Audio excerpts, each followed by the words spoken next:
when Krishna comes out of that, again, Brahma wakes up and creates the whole thing just as it was before. So what we call the Big Bang is simply the morning of Brahma's day. And he's manifesting all these material planets again so that the living entities can take birth on them and work out their karma. So the question is, where are the living entities, or what state are they in during Brahma's night? They're in a state of suspended animation. If our consciousness is materially conditioned, but we don't have a body, then it's like nothing is happening, because we have no senses, no material senses, and therefore we can't tell anything around us, we can't perceive anything around us, and it's just like blank. For example, if you go in a sensory deprivation chamber, there's no way to tell how much time is passing, because there's nothing going on. It's silent, you can't even hear your own heartbeat, it's dark, you can't see anything, there's no perceptions. So how are you going to understand the passage of time? Time is very subtle, and without material phenomena, without sensory impressions to gauge the passage of time, we find that we lose track of time. You ever hear that somebody say, "Oh, I just lost track of time"? Well, what does it mean? It usually indicates that we're absorbed in something, and so completely absorbed that we don't keep track of the passage of time externally. And internally, time means nothing. Time is only understandable in our interactions with the outside world through the material senses. So if we become absorbed, let's say in meditation or something like that, then time can slip by and we have no awareness of it. This is actually a very wonderful state of mind, because it's very close to our original consciousness. But in the time of Brahma's night, there's no creation. So all the materially conditioned beings have no material senses. They have no way to manifest their material consciousness. So to them, it's just like they're in a state of suspended animation, and the time slips by and nothing is going on. So who knows, maybe they sleep, or maybe they dream, who knows, or maybe we're dreaming right now. But one thing that we can be sure of is that there is no opportunity to attain self-realization during Brahma's night. Those opportunities are only available during the day, because only in the daytime, when we have material bodies and senses, and there's a material creation to interact with, can we engage those senses and those material energies in the process of self-realization.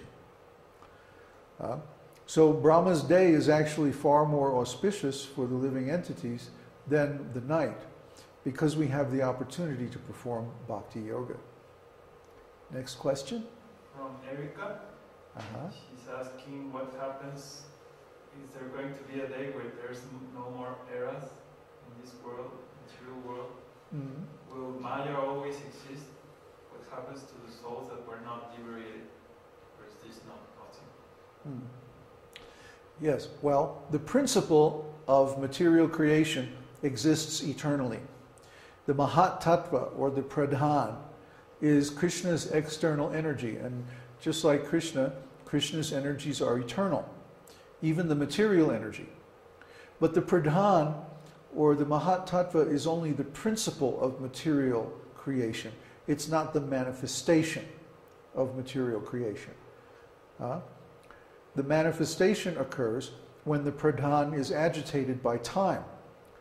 When the Lord glances over the material energy, impregnating her with all the living entities, then time begins and the material creation actually manifests. So when the living entities, or rather when the time of the manifestation of the material creation is complete, the Lord withdraws his potency back into himself from the material creation. In other words, the living entities are reabsorbed back into the Lord. They don't lose their identity because they're eternal.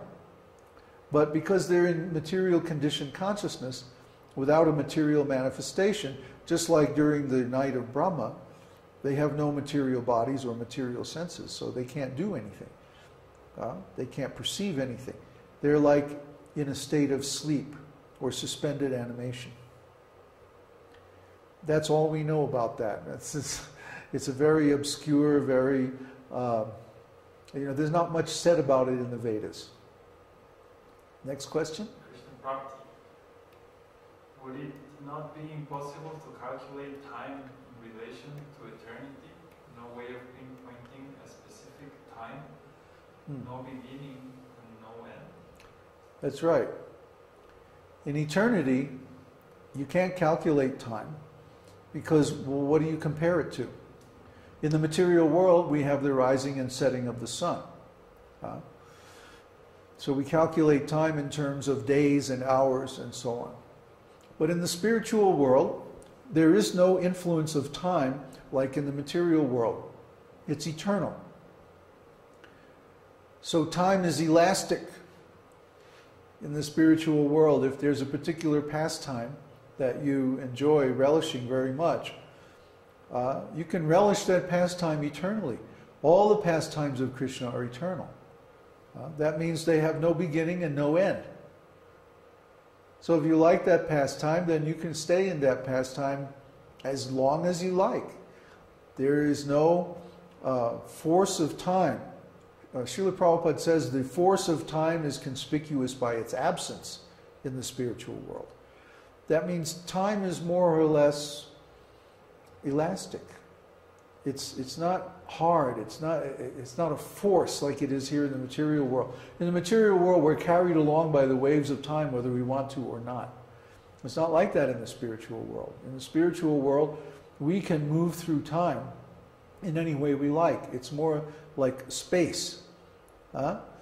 So we don't really need clocks. We don't need to measure time because why do we measure time in the material world? Because we want to be in a certain condition at a particular time.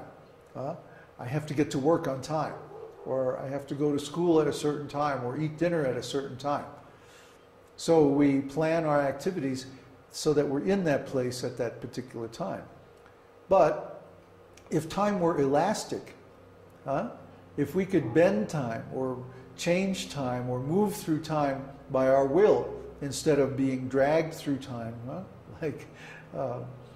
by force, then there would be no need for clocks and watches because we can go to whatever time we want and simply hang out there. That's what it's like in the spiritual world. In the spiritual world, all of Krishna's pastimes are going on eternally, and we can relish those pastimes and engage in service, in whatever kind of service that we enjoy in those pastimes with Krishna eternally. Does that answer your question?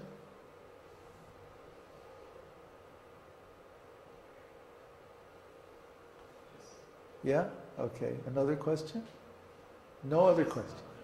There's one From Neva? Is there a benefit of visiting places of pilgrimage like Vrindavan, even though our consciousness is not purified, to be able to appreciate them transcendentally? Well, yes, of course. The places of pilgrimage are praised in the scriptures as being the birthplaces of devotion, especially Vrindavan. It's stated in the Shastras that if someone goes to Vrindavan for 2 weeks, or even 3 days, or even an hour, that this is the beginning of their devotion to Lord Krishna. So certainly if one has the chance, one should go to Vrindavan. Like if you go home to India to visit your parents next year, you should definitely make, at least, hop on the Taj Express and go up to, don't go to Agra, go to Mathura and visit Vrindavan. even if you only stay one day. Because just by being in Vrindavan, you will absorb the mood of love of Krishna. You'll absorb the mood of the gopis. You'll feel it. It's in the air, it's in the water, it's in the ground, it's everywhere. And you certainly feel it when as soon as you get off the train and get on a tanga or go over to Vrindavan. You have to cross the Jamuna. Usually people take a horse cart or tanga, and it's very nice.